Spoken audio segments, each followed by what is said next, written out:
I'm Orland Park Mayor Keith Pekau. We wanted to take a moment to help educate and inform the Village of Orland Park community as we move into another week of the governor's stay-at-home order amid concerns of the coronavirus. I am impressed with our community, which has acted responsibly throughout these trying times.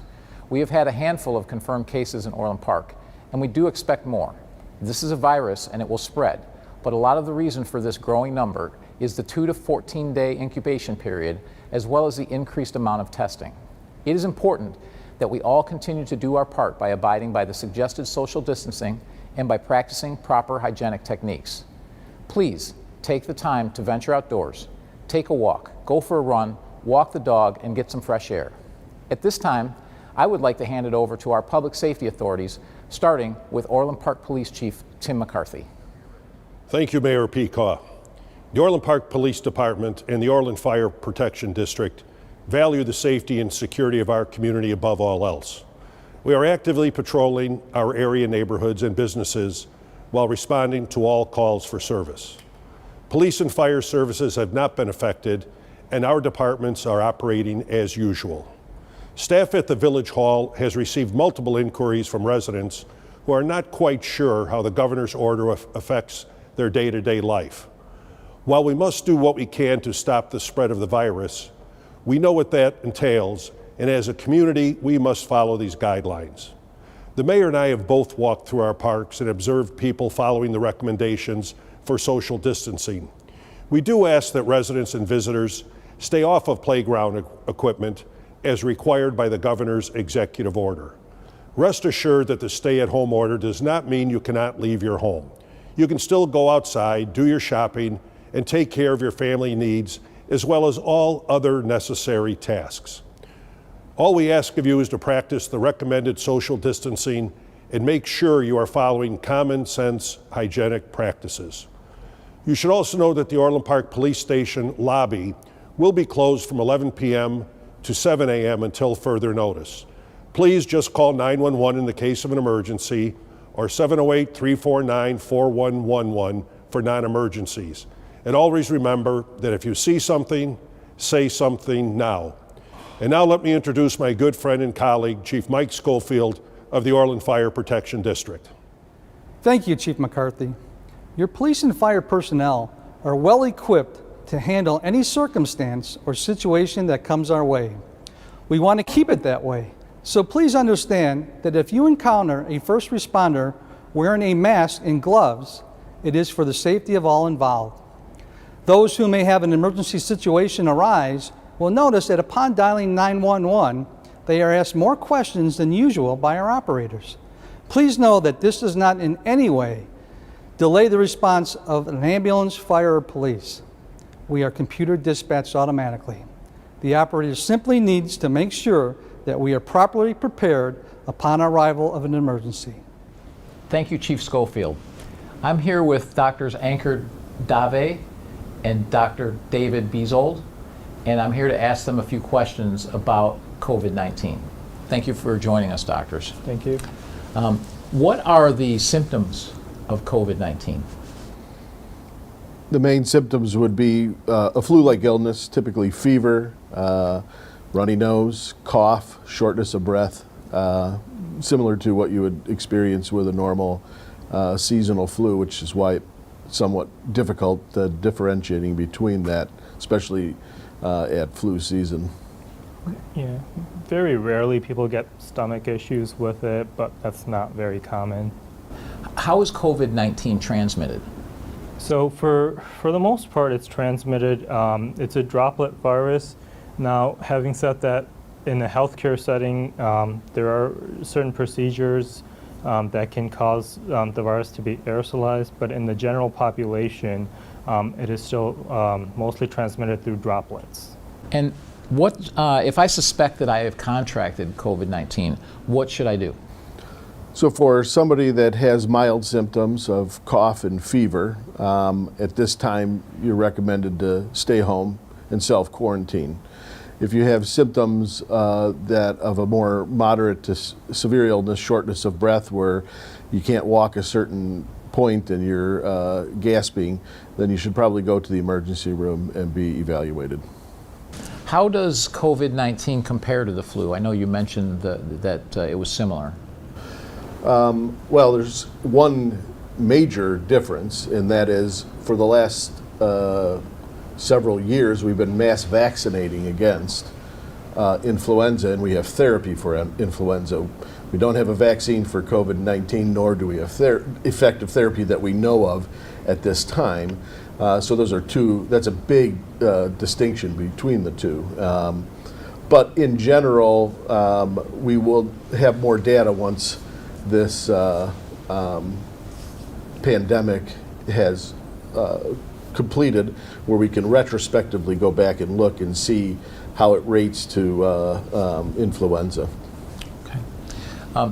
Should families stay away from at-risk relatives? For example, if a grandmother lives a short drive away, should we visit her during her stay at home? I mean, usually if you have symptoms, if you're feeling sick, if you have flu-like symptoms, if you're coughing, you have fevers, we do recommend that you stay away from people who are more vulnerable to this virus. Okay. And why do parks remain open at the current time?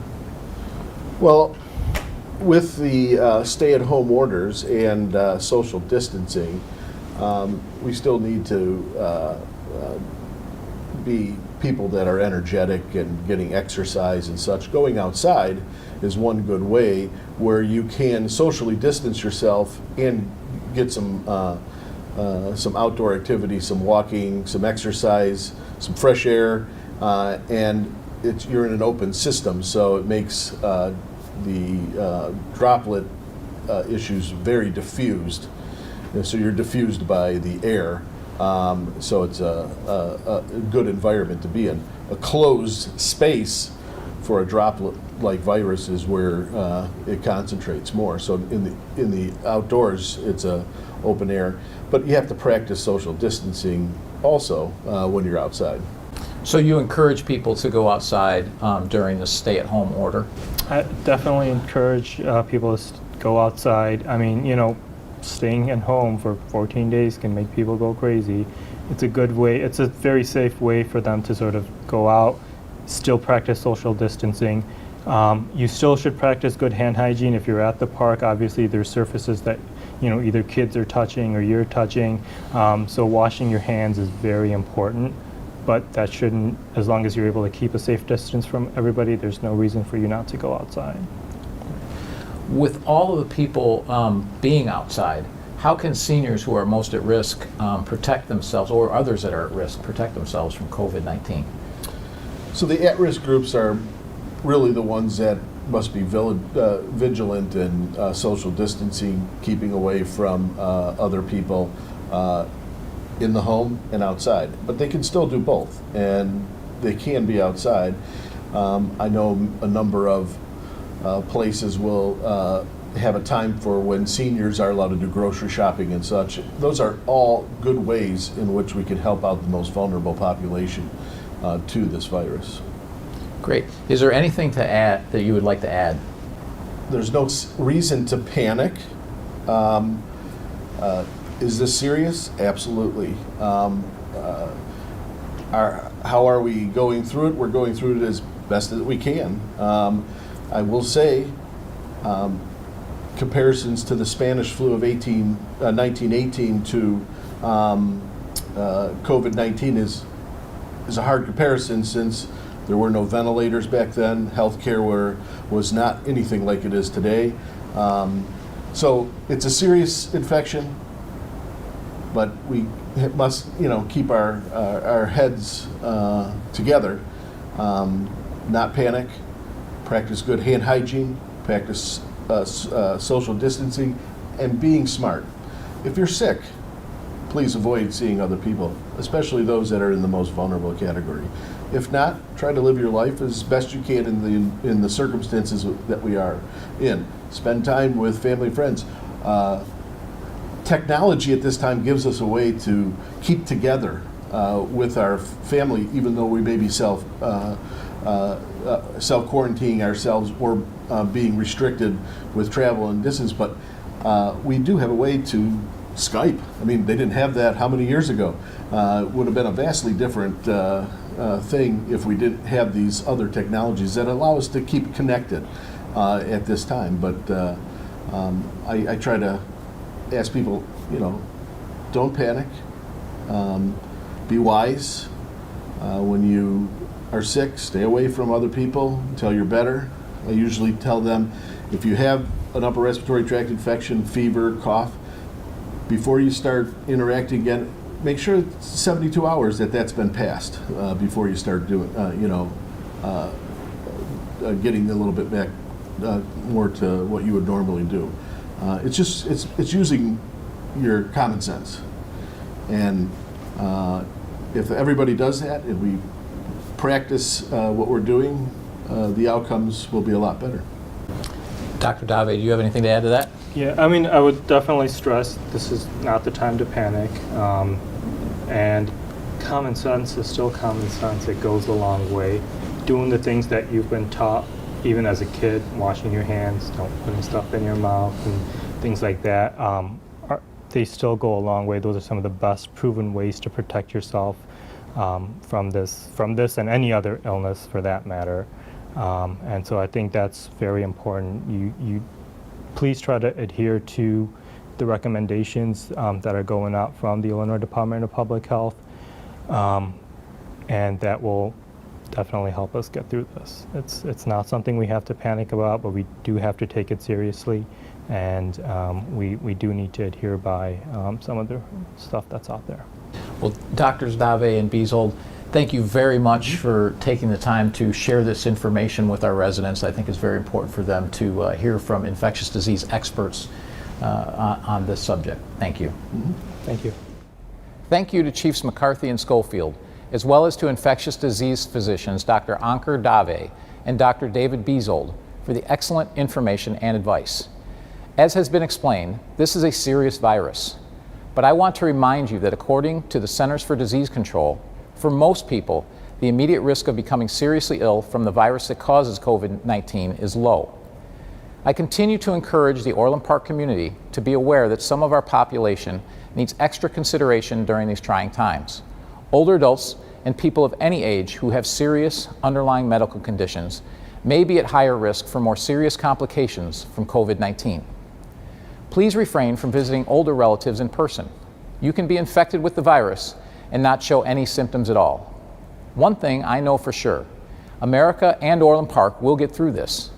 I hope that one of the positives of these challenging times is that more people are taking stock of those around them, like I have witnessed this last week. I have seen my neighbors more this week than I have in a long time. People are spending more family time, more time catching up with friends by phone and email, and they're having more interaction with the entire community. During this time, please continue to go for walks, runs, bike rides, and use our beautiful outdoor spaces. But please keep a 6-foot distance. I've personally visited many parks this week and saw many people in the parks, all behaving responsibly. Thank you. Remember, it's how we respond to this adversity that will determine how fast and how well we bounce back when this is over. Please stay home and stay safe.